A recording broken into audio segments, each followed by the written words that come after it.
দেখো কি অবস্থা খান করিয়াছে। আরো মিটার বক্স ঠিক করতে গিয়ে একদম নাট বল্টু সব হারায় ফেলাছে। তারপরে কইতেছে তুই হট না আমার দ্বারে।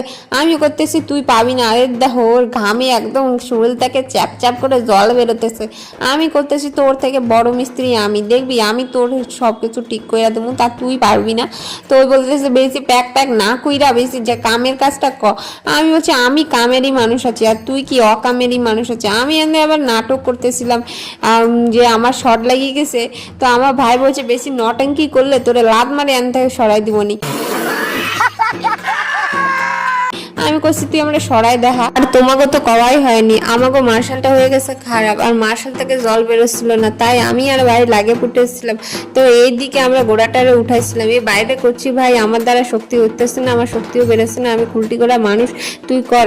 ও বলতেছে না আমি পারবো না, আমার শর্ট মারবে। আমি বলতেছি মারবে না রে ভাই তুই কর। ওই বলতেছে